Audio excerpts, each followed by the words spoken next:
Hi, this is Lance from the LangChain team. I'm going to talk about building a self-reflective RAG apps from scratch using only open source and local models that run strictly on my laptop. Now, one of the most interesting trends in RAG research and a lot of methods that become pretty popular in recent months and weeks is this idea of self-reflection. So when you do RAG, you perform retrieval based upon a question from an index. And this idea of self-reflection is saying, based upon, for example, the relevance of the retrieved documents to my question, or based upon, the quality of the generations relative to my question, or the generations relative to the documents, I want to make, I want to perform some kind of reasoning and potentially feed back and retry various steps. So that's kind of the big idea. And there's a few really interesting papers that implement this. And what I want to kind of show is that implementing these ideas using something that we've developed recently called LangGraph is a really nice approach. And it works really well with local LLMs that are much smaller, for example, than API gated, very large scale foundation models. And so we're going to look at one particular paper called Corrective RAG or CRAG. Now, this paper is kind of, there's been some attention on, for example, Twitter about this work. It's a really neat paper. And the idea is actually pretty simple and straightforward. If you go down to the figure here, you're going to perform retrieval and you're going to grade the documents relative to the question. So you're kind of doing a relevance grading. And there's some heuristics, like basically if the documents are deemed correct, they actually do some knowledge refinement where they further strip the documents to compress relevant chunks within the documents and retain them. Um, and if the documents are either deemed ambiguous relative to the query or incorrect, it performs a web search and supplements retrieval with a web search. So that's kind of the big idea. But it's a nice illustration of this general principle of don't just do RAG as kind of like a single shot process where you perform retrieval and then go to generation. You can actually perform self-reflection and reasoning. You can retry. You can retrieve from alternative sources and so forth. That's kind of the big idea. Now, in our build here, we're going to make some minor simplifications. Here's kind of a layout of the graph that we're interested in. We're going to perform retrieval, and for that, we're going to use gnomic embeddings, which run locally. We're going to build a node for grading those documents relative to the question to say, are they relevant or not? And if any documents are deemed irrelevant, we'll go ahead and do a query rewrite, web search, and we'll then go ahead to generation based upon the web search results. So that's the flow. Now, first things first is how do I get started running LLMs locally and kind of where do I go? And where I often direct people and what I found to be really useful is Olama. It is a really nice way to run models locally, for example, on your Mac laptop very easily, and they are launching support for various other platforms as well. And so basically, if you go to their website, it's very simple. You simply download their application. You can see it's running here on my machine. Um, and once you have it downloaded, all you need to do is you can go to their model list and you can kind of search around. So you can actually look, I think it's sorted by popularity. So you can see Mistral, obviously a really interesting open source model, is kind of one of the top. So you can see it has like 210,000 polls. It's one of the top models. I click on this, and where this takes me is a model page. I can look at this tags tab, and this basically shows me a bunch of model versions that I can really easily just like download and run. And we'll show how to do that here very shortly. What I'm going to do is I'm going to choose Mistral Instruct. So that is their 7 billion parameter instruct model. And so all I would do, I'm going to go over to my notebook here. So I have an empty notebook, and all I've done is I've already done a few pip installs, And I've also set a few environment variables to use Langsmith, and we'll see why that's useful later. That's really all I've done. Now, I'm going to put a note here to for Olama. And what I'm going to do is this Olama pull the model I want, and you just run that. So normally this will take a little bit because you're actually pulling the model, and typically it's like a couple gigs. I actually already have this model, so it's faster. It's actually already done, but that's really all you do. Okay, so that's kind of like step one. And then what we're going to do is I'm just going to create this variable local LLM that I am going to, so I'm just going to define this variable Mistral instruct because this is the model that I download using Olama pull Mistral instruct. That's all that's going on here. So this is going to be the LLM I'm going to work with. I've pulled this, so it's local on my system. It's available via Olama, which is basically running in the background on my system. And you can see it's really seamless and easy to use. Now, the first thing I want to do for this approach is, I'm going to call this index. So because this was a corrective RAG approach, I need an index that I care about, that I'm actually performing RAG on. And so here, I'm going to use a particular blog post that I like on agents. And we can like pull it up here and have a look. Let's pull it up over here, actually. So this is a pretty neat blog post on autonomous agents. It's like pretty long and meaty, so it's kind of like a good target for performing retrieval on. Lots of details here, really neat, really detailed blog post. So what I'm going to do is I'm going to load it here. I'm going to split it, and I'm going to use a chunk size of 500 tokens. These are kind of somewhat arbitrary parameters. You can play with these as you want. The point is here, I'm just building a quick local index. So I load it, I split it into chunks. Now this is the interesting bit. I'm going to use GPT for all embeddings from Nomic, which is, let's actually pull up the link here. I had it available here. So these are, you can see right here, it is a CPU optimized contrastively trained basically SBERT model. So you can like drill into sentence transformers. So you can see, yep, so there it is. The initial work is described in our paper, SBERT basically. So the key point is this. This is a locally running CPU optimized embedding model that works quite well, I found. Runs on your system, no API, nothing. So it's pretty nice. Runs fast. So we're going to go ahead and use that from our friends at Nomic. And I'm also going to use Chroma, which is an open source local vector store that's really easy to spin up, runs locally. And all I'm doing is I'm taking my documents. I'm going to define a new collection, taking my embedding model, GPT for all embeddings. I'm going to create a retriever from this. So there we go. Okay, and it shows you some parameters. So cool, I have a retriever. So we can actually we can say get relevant documents. And I can say something about like, let's say like agent memory or something.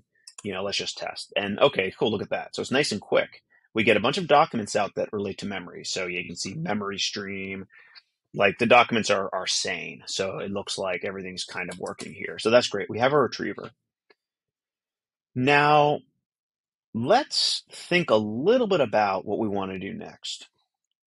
So when I do these kinds of logical RAG flows, but as graphs, first I always try to lay out the logic, and let me move this up here. I try to lay out kind of the logical steps, and in each logical step, what is happening is I'm transforming a state. So in these graphs, really all you're doing is you're defining a state that you're just modifying throughout the flow of the graph. Now, in this case, because we're interested in RAG, our state is just going to be a dictionary. And that dictionary, you can see, I actually kind of schematically laid it out here. It's just going to contain a few keys that are things relevant to RAG. It's going to be like a question, then it's going to be you append documents to your dict, and then eventually you're going to append a generation. So that's really all that's going on. in terms of like how your state's being propagated through the graph. And at every node, you're making some modification to state. That's the key point. So you're basically going to you start with a question from the user, you perform retrieval relevant to the question. You're then going to grade the documents. So you're going to do a modification of the documents. Then you're going to make a decision, are they relevant or not? If they're not relevant, you're going to transform the query. So you'll modify the question, do a web search. The final step is a generation based upon the retrieved document. So that's your flow. Now, what I want to call out here is there's one very important, what we call conditional edge, where depending upon the results of the grading step, I want to do one thing or another. So I'm going to make a decision. So I want to show you something that's very convenient that we can use with Ollama to help us here. So this is, I'm going to kind of make a note here to note what I'm going to highlight. So this is Ollama JSON mode. So the basic logic of that conditional edge decide to generate is going to be something like this. I already have this prompt laid out. But it's basically going to be, I'm going to take a document and I'm going to take my question and I'm going to do some kind of comparison to say, is the document relevant to the question? That's really what I want to do. But here's the catch. Because I want that edge to process a very particular output, either yes or no, I want to make sure that my output is structured in a way that can reliably be interpreted downstream in my graph. This is where JSON mode from Ollama is really useful. And you can see all I do is now I'm importing Chat Ollama. This is going to reference that local model that I specified up here, Mistral Instruct, which I've downloaded. So I have the model locally. And I'm just flagging this format JSON to tell the model to output JSON specifically. And what I'm going to do in my prompt here, I'm basically saying, you're a grader. Here's the documents, here's the question, and here's the catch. Give a binary score, yes, no, and provide it as JSON with a single key score and no preamble, no explanation. So I kind of explain in the prompt what I want. And when I call this with JSON mode, it will enforce that a JSON is returned, and hopefully with a single key, we expect score and either binary yes, no. And when I'm going to run that as a chain, so I'm going to supply that prompt to my LLM, and I'm going to then parse that JSON string out into a JSON object, which then I can work with. So let's try that. We're going to try to run this chain we defined. We're going to run retrieval on, here's a question, here's our docs. Let's grade one of the docs using basically passing question and one document, and we're going to take the page content from the document, which is like basically all the text, and we're going to run this. So let's test that quickly, and it is still running. Now it's finished. Let's check the output here.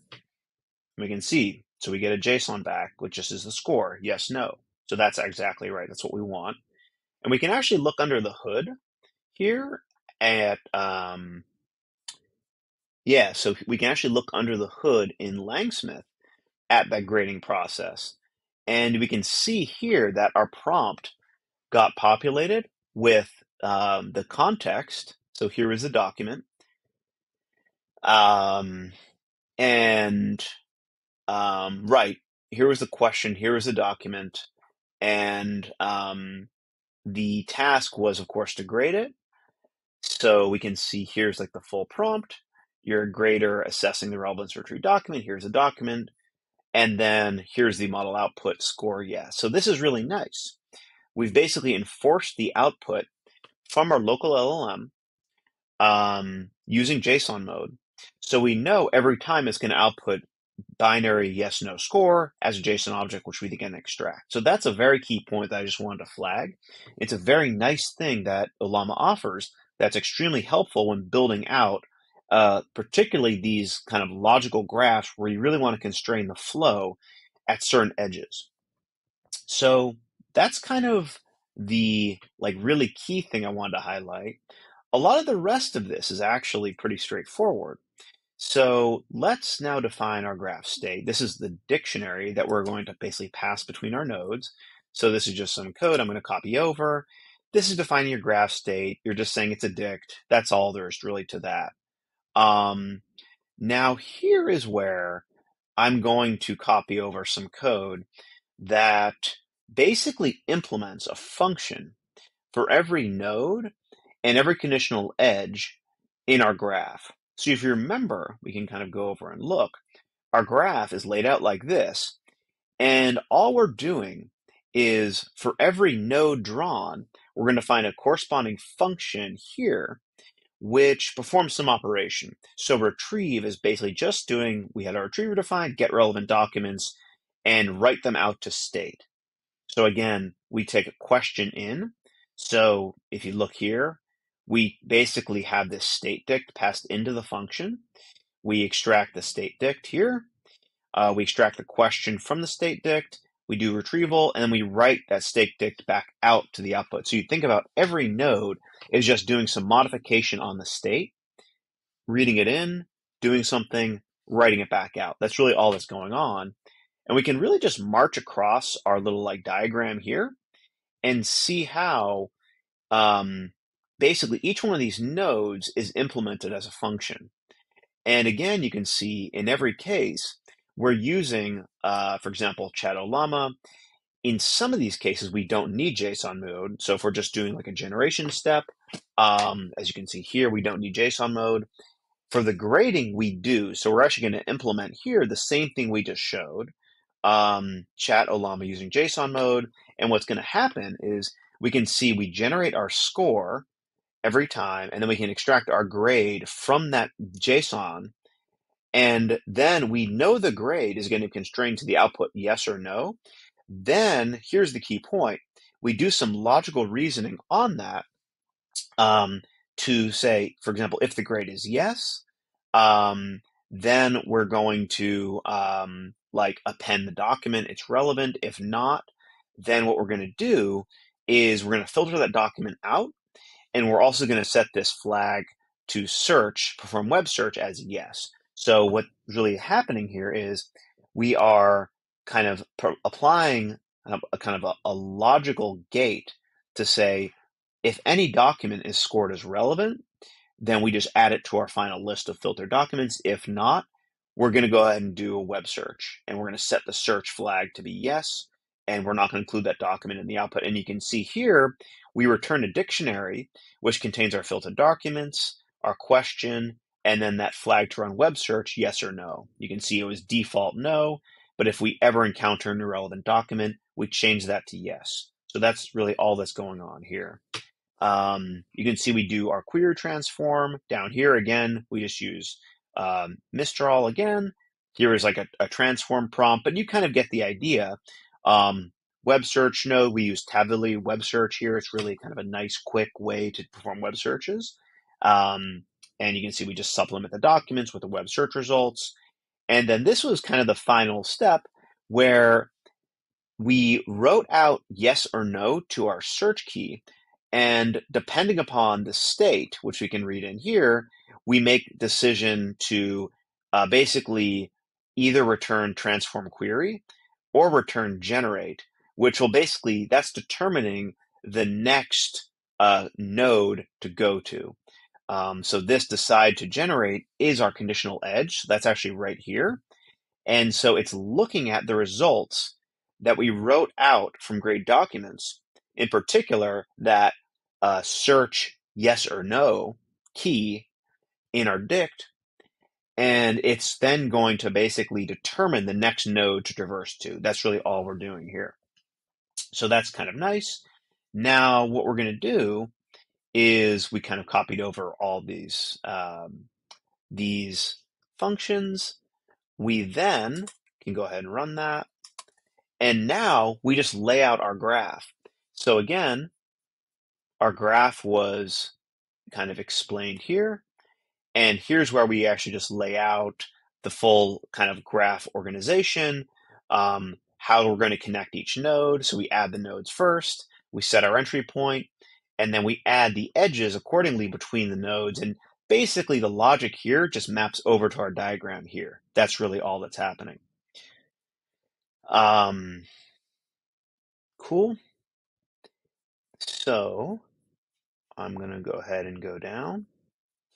And now let's kind of see this all working together. So I'm going to go ahead and compile my graph.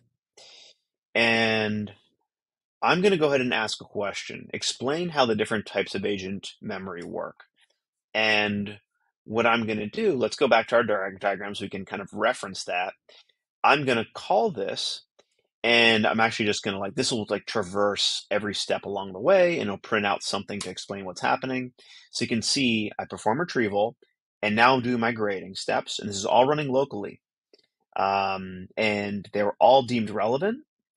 So then I'm going to go ahead and generate. And it's running right now. And there we go. So we can go over to Langsmith, and let's actually just have a look at what happened under the hood. So this is what just ran. So we can see that at each one of these steps, we called Shadow Llama with our Mistral 7B model that's running locally. And this is our grading step. So this was each document being graded. So again, look at this. So it outputs a binary score yes, no as a dict. That's great. So this has a bunch more down here. So these are all of our documents graded. And now here is that final LLM call, which basically packed that all into our RAG prompt. You're an assistant for question answering tasks. Use the following to answer the question.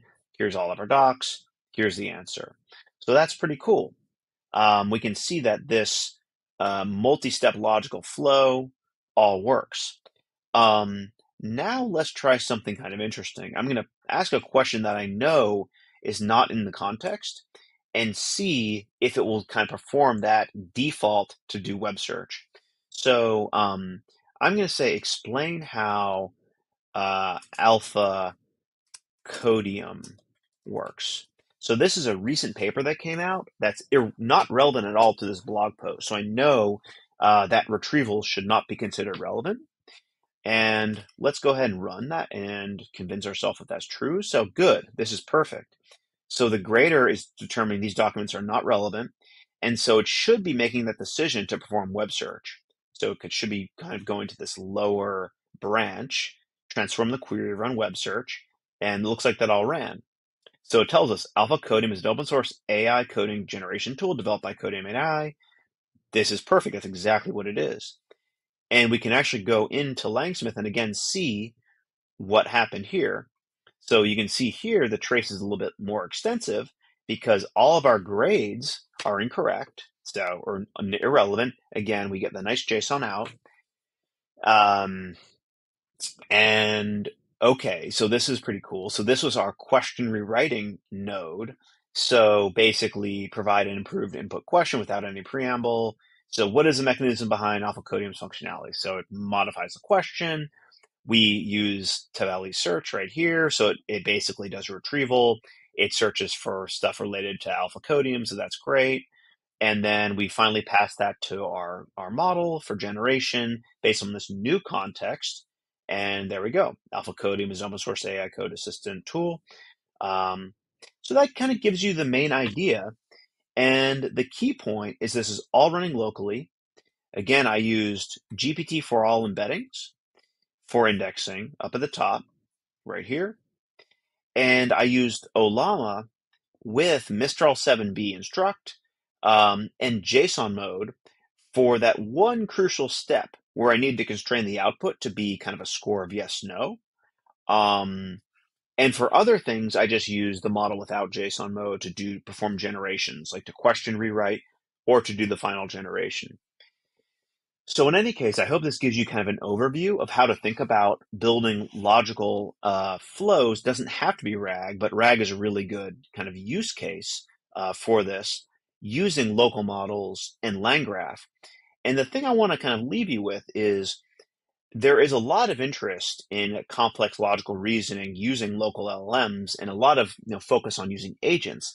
And I do want to kind of encourage you to think about, depending on the problem you're trying to solve, you may or may not actually need an agent. It's possible that kind of implementing a state machine or a graph, kind of as shown here, with some series of logical steps, this can incorporate cycles or loops back to like prior stages. We have some more complex examples that show that.